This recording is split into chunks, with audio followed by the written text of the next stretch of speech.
sometimes to gain control, you got to lose control. Hire really good people, encourage them, give them latitude to make decisions, come up with best of breed, and let them own the solutions. And most of all, eat their own cooking, right? So it's great getting back to you can think a lot faster than you can do.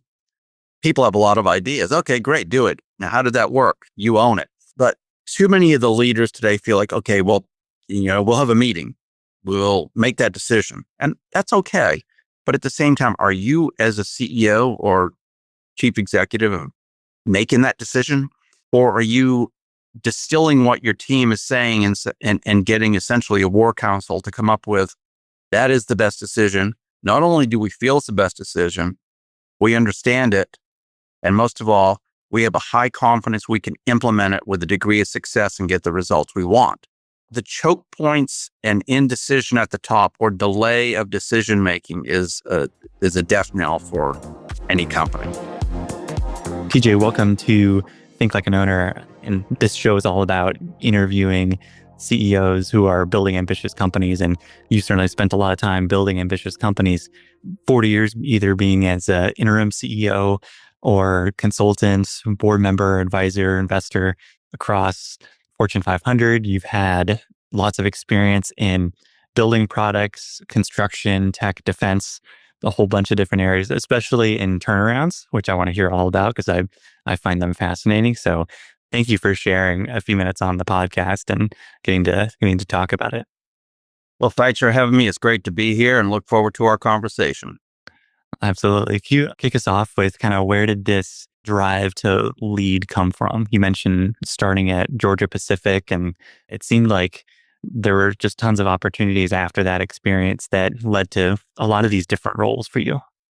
Certainly. Well, first of all, I'm a little congested, so bear with my raspy voice, but I'm fine. Thank God this is a podcast and not where I'm not in person. Yes. So to start off, I'm very, very fortunate to be recruited out of college a long, long time ago by Georgia Pacific Distribution Division. At that time, they had an incredible management training program that they put a lot of time and effort, and it was all about the basics, but we talked about disciplines. It was an environment where if you were a problem solver, you could grow and opportunities presented themselves. And it was a tremendous environment. So joining Georgia Pacific at a very young age, right out of college, 3 days after graduation, and getting into that environment about, hey, here's a problem. Can you fix it? Can you do this? Especially coupled with the management training program. It really was a tailwind that any young person would have enjoyed. And I certainly did. And so did many of my peers who went on to be industry leaders as well. It was really quite an environment. And I give credit to the corporation for that. From there, moved up through management, essentially as a fix-it person or a problem solver, as many of us did. And eventually went from one location to the next to, running the Boston office, and then moving to the headquarters in Atlanta, getting into international during NAFTA, sales, manufacturing, and distribution for Canada, Mexico. I worked through that, then moved into corporate strategy work for that division with a team of people, which is essentially a McDonald's test kitchen, if you will, where we piloted and looked at a lot of things before we did it. It's easier you want to test it out before you make a mistake in a large manner. So that was essentially it. Then moved on, was persuaded to move to a different industry, still in distribution.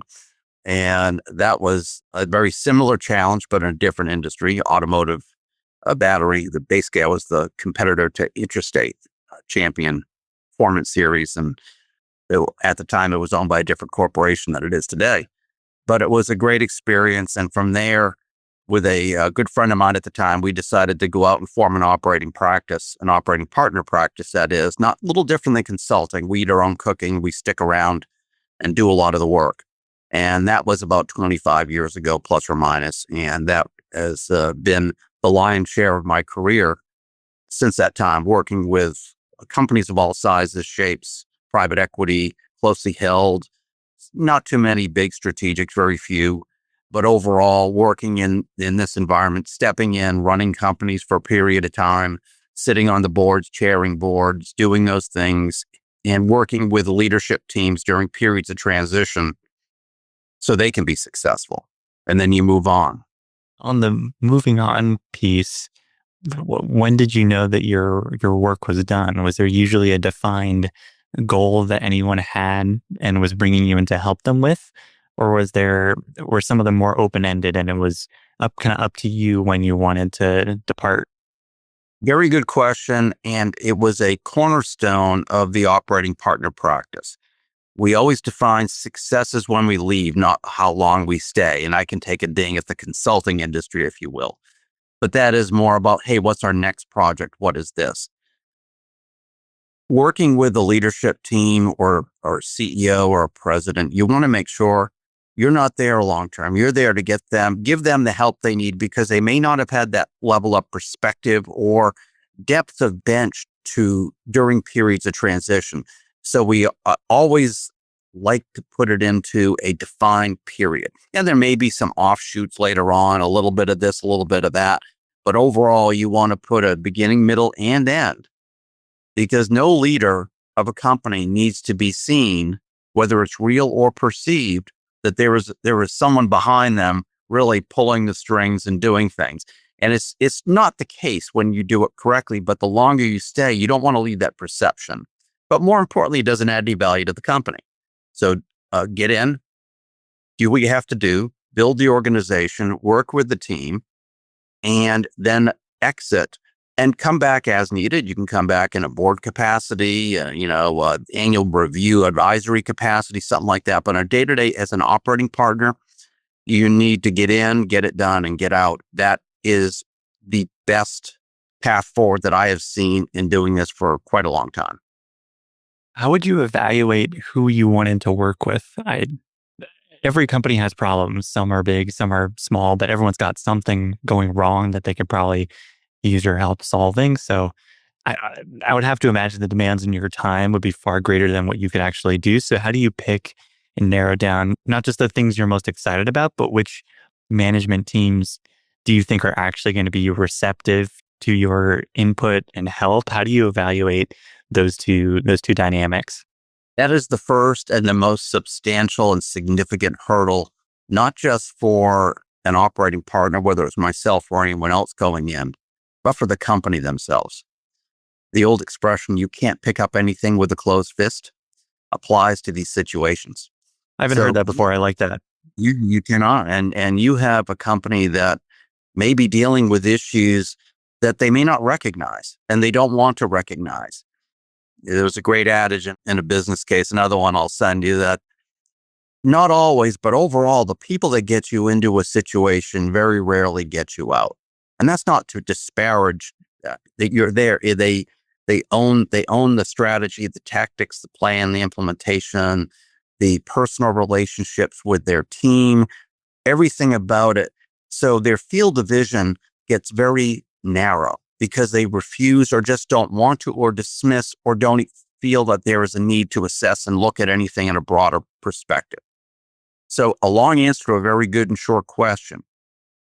When I or many of my peers, we go in to talk to a company in any industry, and we meet with the core constituents, typically the board, if it's closely held or private equity firm.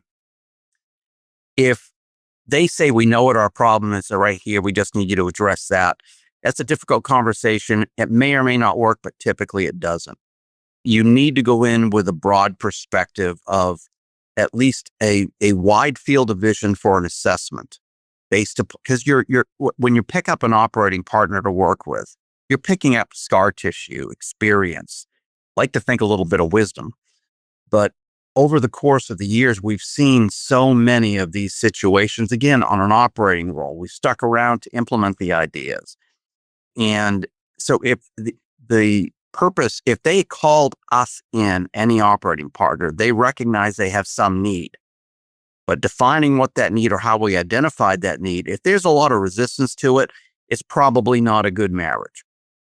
If there is a wide open or say, come in and take a good look, tell us what you think, spend time here. That is the first step. That determines whether you'll have a chance of a successful engagement or not. Are there any things you look for that kind of give you a spidey sense, or like what in those conversations or maybe facility tours or visits makes the hair on the back of your neck stand up? So a few things, and you can see me laughing because it's something we deal with a lot. The first thing that gives me hair on or we call the spidey sense, and I'll generalize, when you meet with someone and you're walking around doing an assessment and someone says, no need to worry about that, that's fine. That goes to the top of the list, okay? Because that means it's been dismissed. The other aspect is doing the assessment, and you and I talked about this off camera, was understanding what is at eye level at any of these operations, what really goes on, and getting down there and working on for business to be successful in the true sense of the word, you need to be consistent from the boardroom to the shop room floor in any business. So you have to see how that works. You have to get down there. When you see those inconsistencies, they get on the list and you have to start to address and catalog those. Typically, working with companies during an assessment phase, I spend very little, if any, time at the headquarters. It's for most of the manufacturing, distribution, other type of industrial entities. I spend in the plants, in the shop room, seeing where the cash register rings, seeing how the supply chain works, the manufacturing process. You don't have to get into the detailed process design of it all, but you can get to a place where you see how, as we talked earlier, how those handoffs work, and where there are breakdowns that you can see objectively that others cannot see because they're too deep into it. And you mentioned, you sent me a phenomenal case called Staple Yourself to an Order, that was essentially you following an order from, customer reaching out to buy something to actually receiving it and being billed and customer support. It sounds like you do a pretty close version of that as part of any of the work that you do once you're in a company. What does that look like for you and some of the experiences you've had? That's critical. I'm glad you enjoyed the business case. I tend to overshare that, but it's an important one. And it is part of the foundation of what any operating partner would do. If you don't understand that order to cash cycle, you really can't understand the business. Now, the other aspect is, when I say the business, you do not need to be industry intimate to understand it. You need to understand how the entire cycle works, from whether it's manufacturing to, the customer's hands, how that takes place. It's not, there's a big misconception that if you're in the widget business, you have to have 20 years of widget experience to understand the business. There is some nuances to that, but to understand the staple yourself to the order type mentality, it is, how does the business flow? Where do you go from order to cash? How does it manufacturing, the entire business cycle?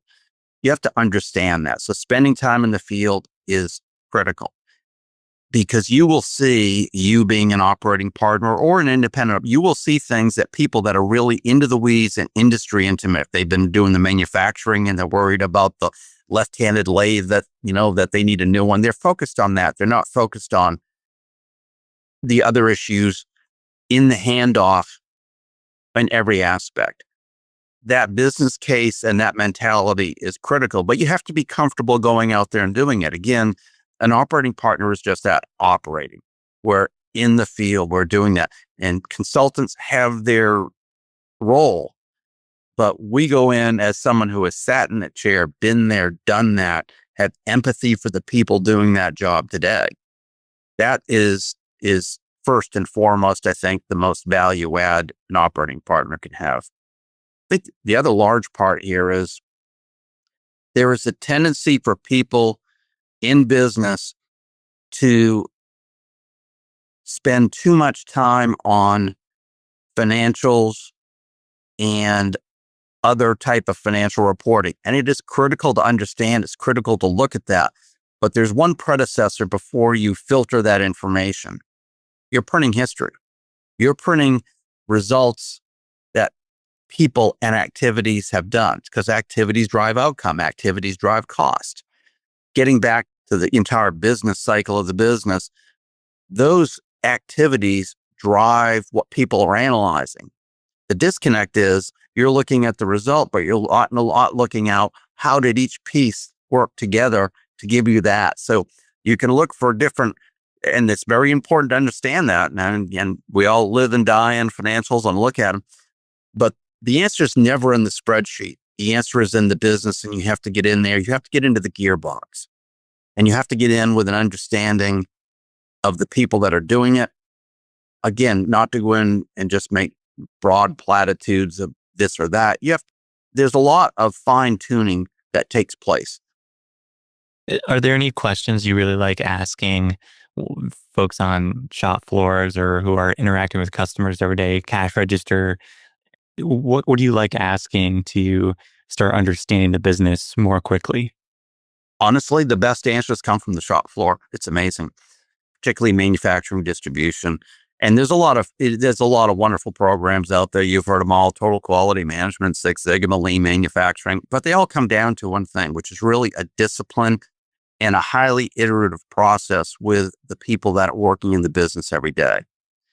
If a prior client a few years ago, we put together a really extensive operational audit and continuous improvement plan, but it all came up from the folks on the floor. You go out, you spend time on, ride a forklift with them, build a pallet full of material, fill an order, get in a truck, go for a delivery. What works? What doesn't work? What could be different? What could be better? You'd be amazed at the simple yet highly effective ideas that they have that unfortunately don't make it all the way out. And that's not bad management. It's just you have to have a tool to capture that and put it in place in real time. So not every idea is a good one, but some of the best ideas ever seen in many, both in the corporate world and as an operating partner, have come from the folks on the floor. Incredible ideas. So you have to be able to listen, but presence is 80% of management, right? But you have to be down there and do this. So as a incremental resource coming in to work with a business, we have the time to go do that. It's a bit of a luxury, if you will, compared to what the day-to-day operating people under tremendous amount of pressure, they don't have the time that we do typically. So we'll come in and do that and then help facilitate the best of breed ideas, process improvement, et cetera, that will impact the business in a positive way. And so it sounds like a lot of this is what you might do in some of your interim CEO roles as part of your first couple weeks, couple months in the role. Maybe before diving into what else you would do, how long does a typical interim CEO position look like for you? Because I imagine that affects a lot of how you spend the first couple weeks and months in that role. It's typically 6 months to a year. You don't want to be there longer. And being an interim CEO or an interim executive in any capacity, you have a great deal of, it really is a great opportunity to implement a lot of things, because you can be the change agent and then pass off the day-to-day operations to someone who doesn't have to implement or own the change. Many times changes are controversial, and because you're typically changing the business architecture from within with a team that has done it that way for a very long period of time. And getting that out of the way, a lot of heavy lifting. But if you've ever renovated a house and you have to move a bearing wall, you know what it's like. I know it holds the place up, but we're going to have an interim post there, and then we're going to put a header and fix it. The goal is the end goal is good. But again, getting back to an operating partner time period, 6 months to 12 months is about it. You need to know what is the role of the new CEO, because if you're an interim, you're getting someone ready to come in and do something different than the prior person did. Different position, different strategy. Now the old cliche, strategy drives structure. If you change strategic direction, you fundamentally change everybody's position description who's involved in the business, one degree or another, especially at the leadership level. So get your plan, and then begin the search or developing, which is the best ways, developing someone from the ranks to step into that role. Or if you have to look outside, you have that amount of time. Are you typically also responsible for some of the role involved in hiring the long-term CEO? Is that something you're Absolutely. also doing? Yes. Done that month. Yes, absolutely. You're on the panel.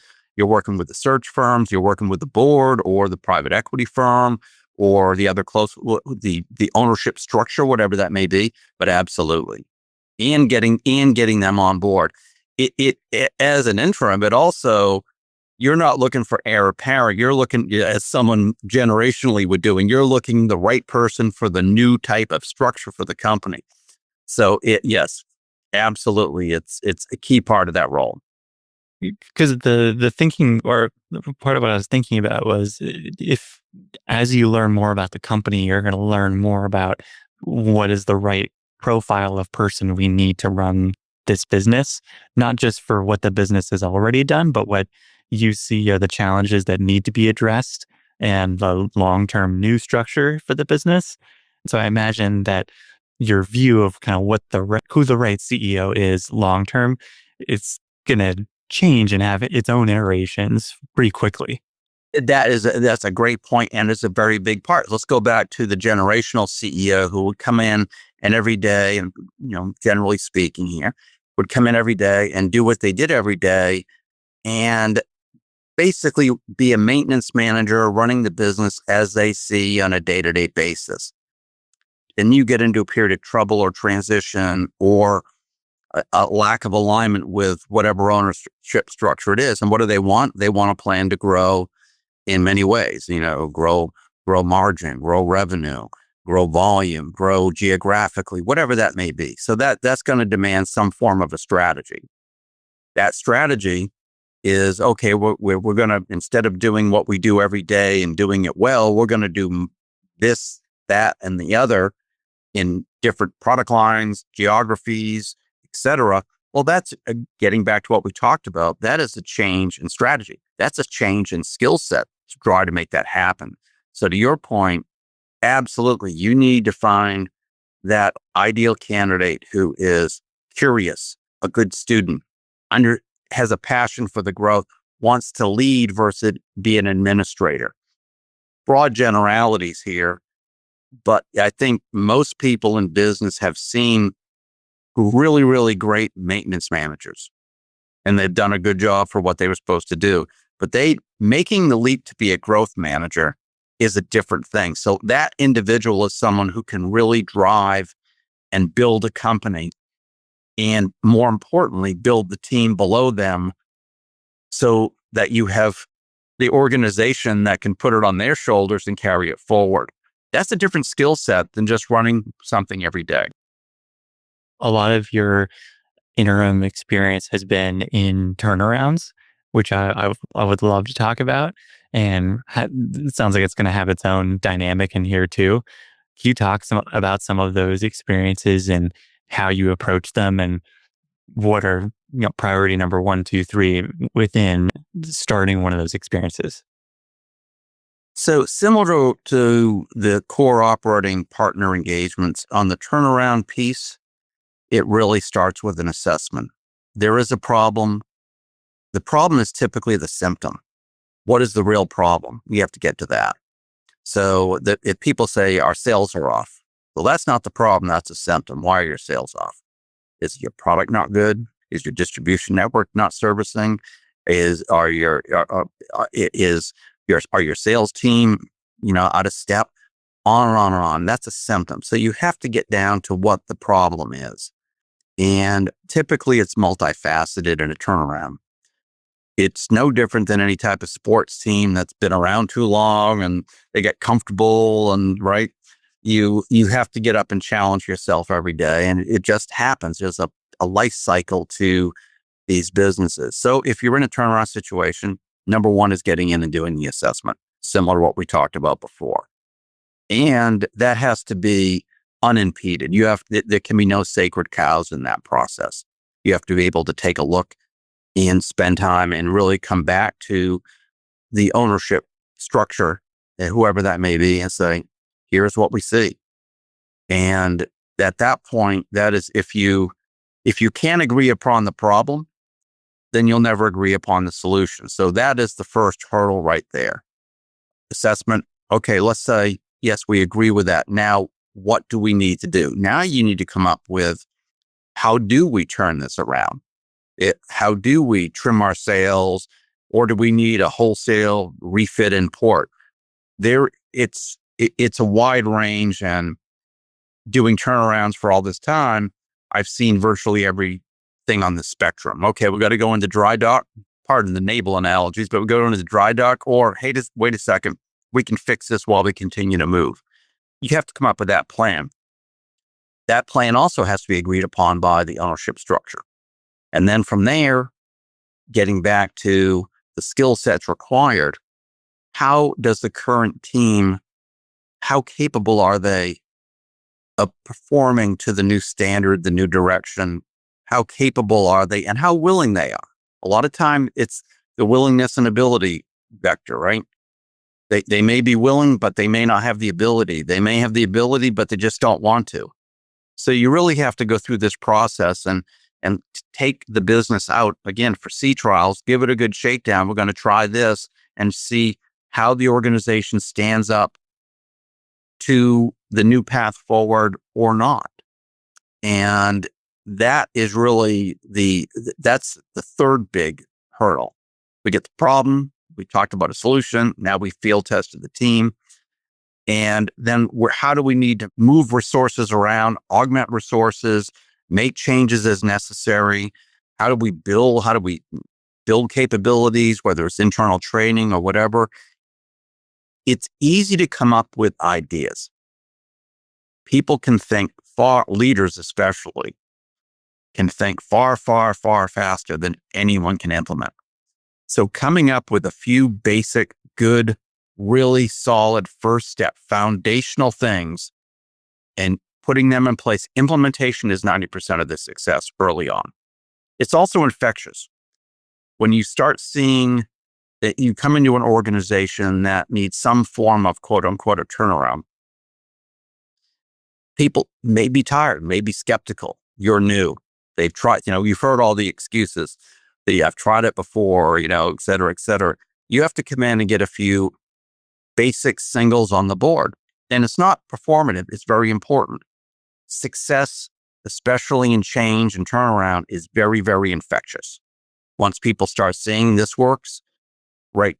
The other part, when they see something that fails, as long as they can participate, why did it fail and how do we get it better next time? They will participate. So that is the next step. Then from there, you put in your operating metrics. Where do we want to be by such and such a time? What should all these activities drive? What outcome should we get? Then you get there. Then you'll see your cream rise to the crop on leadership in all levels. You don't have to be a CEO to be a great leader. Some of the best leaders I've ever seen have been the field superintendents for install sales, commercial, business. The people that actually make sure things are done proper. So it's at all levels, and it takes a while. It takes patience, and you have to have a full participation of the organization to whatever degree they can contribute.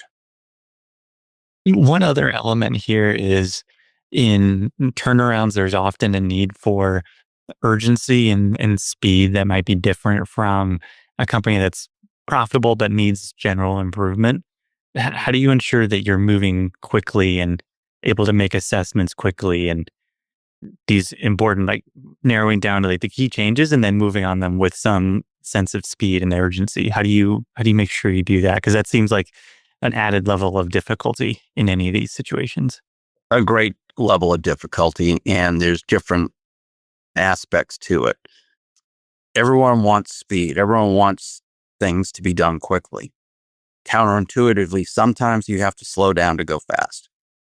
An unforced error out of haste can be devastating. So I think first is when you come up with your assessment, how do you move ahead as expeditiously as possible? First of all, how much gas is in the tank? What do we have for financial depth, cash, other major things, investor patience, you name it. There are other details that come up, whether it's key contracts. We're going to lose a contract in defense, so we have to get it fixed before that comes up again, or some other hard stop that's driving you to a time frame. You have to deal with it, come up with it, get in there and time box your implementation to that, because you don't have a choice. You don't have a choice. You're going to run out of cash. You're going to run out of customers. You're going to run out of suppliers. You're a distributor. They may want to pull your line. What is that hard stop that'll dictate that time frame? So you have to have a very practical and well measured, but very sober. If you're going to go quick, and quite often you have to, you don't have a choice. Set expectations that it may be a bumpy ride, but once we get to the other side, we're going to be in a better place. If you have a company that says, we probably got 3 or 4 years, well, you still need a degree of urgency, but your glide path may be different, and that will allow you to limit your liabilities along the way. It's a risk reward curve, essentially. Right? How has all of these experiences influenced what you view as the key jobs of a CEO? Wow. It really has evolved over time. If you look what's gone on in so many of these industries in the past 20 years, especially with roll-ups, consolidation, introduction of technology, you really need to have a sharp edge in terms of looking towards the future, more so than ever before. Not that CEOs didn't, but the pace of change, introduction, from my perspective, it's almost like Moore's law. Business is speeding up at such a change. You have to be very quick in terms of seeing beyond the horizon as best you can. And there are so many leaders out there that do that well. I think to be a successful president, CEO, executive of any capacity, you have to be someone who's very forward-looking, but also someone who can build great teams that are nimble, agile, and can participate and move quickly and adapt. It's not, if you go back to the old business cases from the 50s, hey, we're going to put a new plan in, it'll take 5 years to study it, then we'll do it and everything will be great. You get a gold watch and you retire. And that was the speed of business back then. And people thought it was fast. We're in an entirely different environment today, and the leadership requirements need someone who is always looking forward, yet has the capability to build an organization of people that can implement and be aligned with where they're going. So for those CEOs that maybe struggle to do that, especially on the hiring and team side, what's typically going wrong? What's being missed? It's the same problem over years. They feel they have to be involved in every decision. They feel they have to have more control. They don't delegate as well as they should. For whatever reason it may be, whatever motivation, they don't delegate. There's an old adage out there, another cliche, which is applicable. Sometimes to gain control, you got to lose control. And hire really good people. Encourage them, give them latitude to make decisions, come up with best of breed, and let them own the solutions, and most of all, eat their own cooking, right? So it's great, getting back to, you can think a lot faster than you can do. People have a lot of ideas. Okay, great, do it. Now, how did that work? You own it. But too many of the leaders today feel like, okay, well, we'll have a meeting. We'll make that decision. And that's okay. But at the same time, are you as a CEO or chief executive making that decision? Or are you distilling what your team is saying and getting essentially a war council to come up with, that is the best decision? Not only do we feel it's the best decision, we understand it. And most of all, we have a high confidence we can implement it with a degree of success and get the results we want. The choke points and indecision at the top, or delay of decision-making, is a death knell for any company when that's bottlenecked at that level. You need someone who can really foster the best ideas and leverage their teams. And that sounds similar to the Bezos adage of two-way doors. Make those decisions quickly and think through the deeper ones the one-way doors a little bit longer. And learn as you go along. Hey, why didn't it work? Or we didn't. Okay, well, it wasn't necessarily a bad idea. We had one leg of the stool missing, but you have that dialogue capable. That's an excellent example. What are some other examples or lessons like that you've picked up on over time that you like to share with CEOs? I'm in the field. What I'm seeing more and more of, and many of my clients, if they ever watch this, will laugh because this is my drumbeat. Get out of the office, get in the field. You're spending too much time at headquarters. How many days a month are you with customers? How many days a month are you with suppliers? How many days a month at your different operations, albeit manufacturing, distribution, et cetera? That is where, especially in this day and age, with the tools and the technologies that are available now that we didn't have when I first, and my friends and peers didn't have when we first got going. You can be a CEO anywhere. It doesn't matter. And matter of fact, the more time in the field, you experience this in real time. People see you as a leader are going to benefit from what an operating partner does. Hey, I'm walking the shop floor. Fred over here just gave me 3 good ideas. Joe mentioned something that I never really thought of. And we'll have that discussion and we'll keep it rolling it forward. The trap of being in the office is one, it gets too comfortable. Staff meetings, and they're all that stuff's important, but it can be done from anywhere, anytime. And the best CEOs that I see both in virtually every industry are the ones that are heavily deployed and are passionate about being in the field. How do you see really effective CEOs build that into their schedule? Is there a routine that each week has, or is it a little more impromptu based on where they need to spend time? What are some ways to kind of implement that? If your whole week looks like staff meetings and planning and headquarters type stuff, how do you start mixing in more visits? Think of it as an athlete. And I always like to say, for leaders, you want to bring the athlete out in the individual. An athlete, if you're going to train for an event, you're going to train for a triathlon, a marathon, you're going to train for a boxing match, whatever it may be, you have a training regimen. It's scheduled. You're getting up, you're doing this, you're not eating this, you're working out here. Yes, you may have to sacrifice, but it is a discipline. It's the same with any leader trying to do more of that than less. You can't get sucked in to the staff trap of you have to be here for this, you got to be here for that. No, this is where the business is. You set the tone, you set where it happens. If people need a conference call, great. We're doing this by Zoom. Do it by Zoom. You want to do a phone call, do it by a phone call, do it by carrier pigeon, but do it from the field. And it is a discipline. It has to be it's not going to happen on its own. Matter of fact, typically, I got to go, but no, I got to be here tomorrow to approve the following things. Or no, HR wants to get me into a meeting about some new policies or this. I'll put her off till next week. Can't. You have to set the tone, the tenor. That's where you're going to be. That is the state of play, and the leader has to set it and has to be done not only disciplined, but it has to be done with a cadence, and the organization will understand and adapt. This kind of gets to a soapbox that I have that you and I were talking about on products. Whoa, I'll hear it. Products and services would be a lot better if the CEO used their own product or service. Very similar concept here that you're talking about too.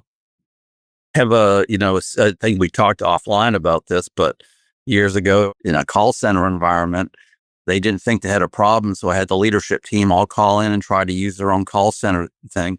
Boy, what a sobering experience that was for them. So we got aligned on the problem pretty quickly. But but if they weren't participating in the business, they wouldn't see it. They just they rely on the reports from their subordinates. Oh, everything's great. Yeah, you got to get the unfiltered experience frequently. Right. Do you want to run a business or do you want to run a Potemkin village? And you want to run a business. You want to see the good, the bad, the ugly in real time. And you want to be fluent in every aspect of it.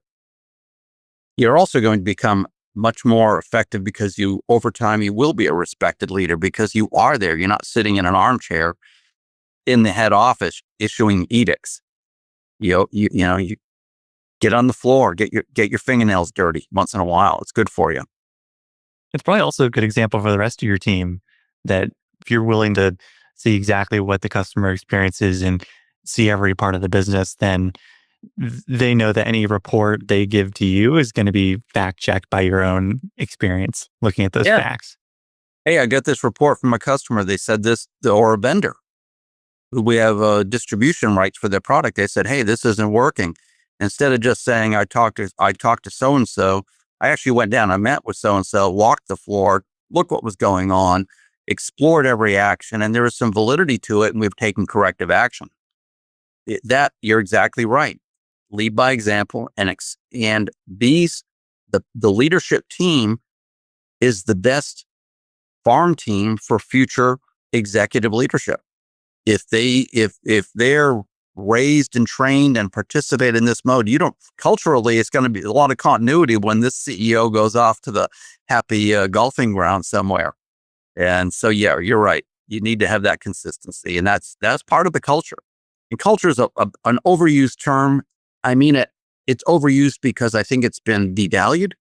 The participation and active management has to be the culture. There's a lot of other things about, parties and this and that and everything people call culture. And those are events. But the culture is, that interactive, on the floor, in the field, leadership. And you're not there to oversee and micromanage and what's going on in the second guess. You're just there to make sure everything's running according to the plan that, remember, we talked earlier. You're going to set the direction for the company, and you're going to go a new direction with new goals and new products, services, everything else. To some degree, if you change strategy, you're going to change everything about to one degree or another. You want to make sure that is understood and that's being implemented. And your team at all levels is comfortable asking you, why are we doing this? Why is this important? Why am I behaving different today than I was a year ago? Well, we're addressing a new market. We're adding a new location. We're taking on a new product line. We're raising our prices by giving a better service model. That's why you're doing this. All very important for the underpinning of the execution of what we're trying to do. Good people. Now I get it. Understand. I'm not doing this just because someone said it's a good idea. We're doing it because it makes a difference. One industry you spent a lot of time in is in building products and distribution. I would love to hear some of your view and perspective on how that industry has evolved in the last couple decades from your view. It's unbelievable. You take a look at the consolidation of everything from manufacturing to distribution, one step, two step, and through the construction cycle. There are so many great examples out there of what's going on. And there's been some good things and some, things that people aren't so favorable, but it's here. The building products industry is a commodity industry in many, many ways. And it's hard to break from that. But you look at the roll up of all the independents, whether it's lumberyards, manufacturing, distribution, two-step distribution, especially, as well as independent, lumberyards and supply houses. It's staggering. The future of the industry is going to look entirely different in 10 years than it does today in so many ways. And you have so many great leaders out there trying to implement things. The nub of it, in my opinion, is going to be, because it is such a commodity type business. It's, whether it's steel or wood products or concrete or whatever it may be, the differentiator, again, in my opinion and experience, is going to be who can be the most nimble, who can be the most adroit, who can serve the customer quickly and efficiently, who can get out there, get it done, make sure the order is accurate, really disciplined, because price doesn't equal cost. And if you're a major general contractor, you're putting up a big project and you're relying on some form of supplier in any one of the divisions to provide you with something. Great price, fantastic. Like the terms of the contract, that's good. Okay. But guess what? If it's not there at 6:30 a.m. on a Monday, so your crews can get to work, or if there's any other issue and you're delayed, that's no good. That price doesn't mean anything. So really doubling down on scope and scale of delivery, on the discipline, and really just that if you can excel at that service model, you will be successful. Again, there are many, many smart people, far smarter people than I in the building products industry, but the service model is going to be big. The construction side of thing is going to merge more with the supply side in terms of installed sales. And there are some great examples of companies doing rolling that up now, where you have recourse. Instead of finding that framer who built your apartment complex and you have a warranty issue and they're moved out of Georgia and now they're down in Texas, you got to chase them down for a warranty issue. You have a company that stands behind it. You have a degree of professionalism. So I think you're going to see a lot of things in building products across everything geared towards higher service, higher disciplines, more integrated systems to the end user, homeowner, the commercial, the commercial business that needs that building, et cetera, that will satisfy them. The money comes when people start buying or leasing properties, not how long they're in construction.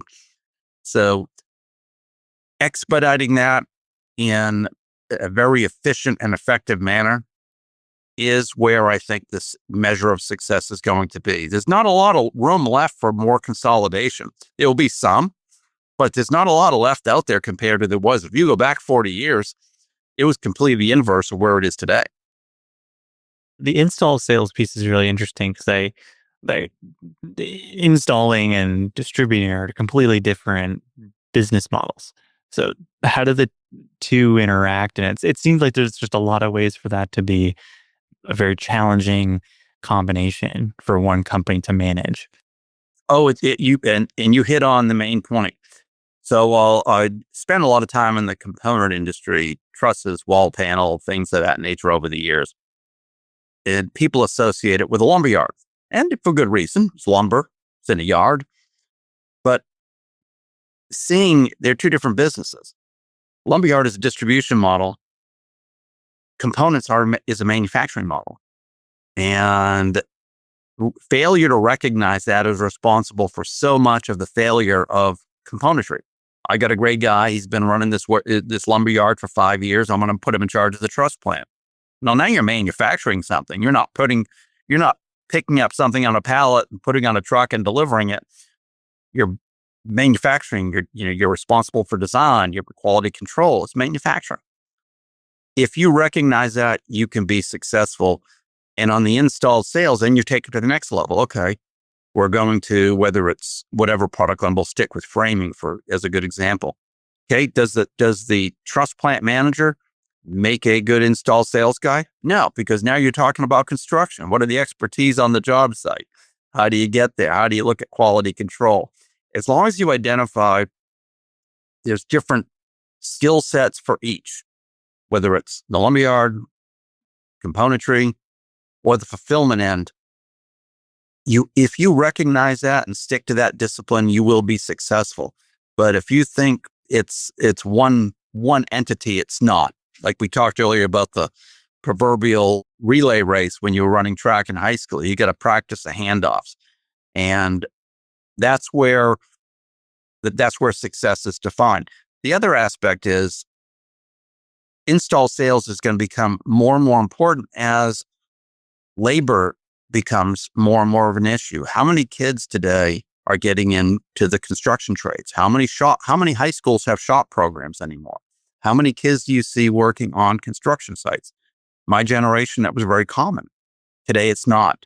So you need to have more assembled on site versus built on site. If you can, and it works, but it requires a lot of planning and discipline. And many companies out there are really, really excelling at it. And I think that's where you're going to see a great deal of the money, effort, and focus both on the large strategic companies, private equity companies that have rolled up many of these businesses, and other companies, both regional and local. If they want to be successful, they'll focus on that. You're a home builder? Well, I know that Acme Supply has been around for 50 years, and they're going to do my installed insulation. Guess what? If I have a problem in a year, I know Acme's going to be here. But if I have Joe Blow with a magnetic sign and a pickup truck, I don't know where to find them. So there's a great deal of value, what I'll consider latent value, that is yet to be tapped into. And I think that's a major focus moving forward. What kind of role does technology have in a lot of that coordination of information? The customer tells you something they want it done on this day. You got to coordinate with your vendor and then distributor and then install team. That's a massive coordination challenge. And where do you see technology fitting into that? Well, good question. And so you're talking to someone who probably is closer to an abacus than artificial intelligence. But all kidding aside, good technology, good systems follow good processes. So let's leave the technology aside. If you define the process to fulfill, let's go with the example of install sales. That there is a process, no different than what we talked about earlier, stapling yourself to the order. That process is defined. You can find the technologies to support that and make that happen. Now, there's another shiny object. Again, I'm a bit jaded, but there's having been through so many ERPs and so many versions of technology, rollouts, good, bad, and indifferent. But there is the temptation to look for the shiny object in technology. Far, far smarter people than I can determine what that is or not. I go back to a very basic rule in any industry, not necessarily building products, any industry. You can have state of the art or state of the industry in technology. State of the industry, you'll get paid for. State of the art, who knows the gap between industry and art? You're ever going to get the excess capability. If you bought any type of technology in your life, you go, wow, I only use it for this much, but it does all this, but it doesn't really add any value to me. That's kind of in the shiny object sphere. So I think technology plays a massive role, and there are some super smart people out there that are looking at this and tying it to a service model and tying it to customer service. But at the same time, you got to understand your customers. If you're in building products and you want a customer wants to know where their order is, and you're making them talk to an AI bot, that's not going to go well. It may work for some, won't work for most. But if you're going to use that for project management, scheduling, everything else along that works and expedites and add value, it's out there. I can't get too specific on what it is, but I think the technology piece is massive. And you can look at that going back 40 some odd years. When my generation started in the building products industry, we were valuable people. Not that we were the greatest, we were good, but what did we do for customers? We delivered them pricing. We took care of customer claims. We helped manage their inventory. We did product training. I can go on and on. All that stuff's gone away. And you don't need an outside sales rep for any of that anymore. Matter of fact, it takes up their time. They don't need it. So technology will continue to have a major role. It is a supportive tool, not a strategy. And I caution any leader to go, when you're looking at technology, how does it support what I'm doing? Too many people get enamored with it and say, wow, if I just used AI to run my business, I can get rid of 30% of the people. That's not the case. So it's a balance. It's measured. Good technology, good systems, follow really, really good business processes. Business processes start with a manual understanding, getting back to the shop room. What do we need to put in place? How do we need to reinforce it? How do we measure? How do we manage? Use technology to support all those things, but get your systems buttoned up before you do it. In closing, what is some advice that you're giving to building supply leaders today? much of what we talked about, really double down on intentional management. Know what you're doing before you do it. And it sounds like oversimplistic, but where are you going? And is your team aligned? People can get distracted with what goes on day to day. Business happens. Nothing happens at right angles in business. So get a plan, stick to the plan, modify the plan as needed, but only for good reasons. And so many companies you talk to, when people go to work there, well, I'm not sure where we're going. What's the direction? People like knowing where they're going, what makes a difference in their job at every aspect of the business, whether it's building products or anything else. So I think that the best leaders coming up, and there's so many across the building products industry, too many to name, too many of my peers and friends and colleagues, both in the strategic side and the private equity side, they're doing an outstanding job. The common thread they have is they are strategic thinkers and very good at building teams and implementing in a measured way, not some rah-rah, we're going to go take this hill or do that, but it's a very, very disciplined and successful model of management. The days of waiting for it to come to you are long, long over. Headwinds are pretty significant. You look at what's going on with, many of the sectors now with being rolled up by private equity and others, and you need to be quick on your feet and you'll be successful.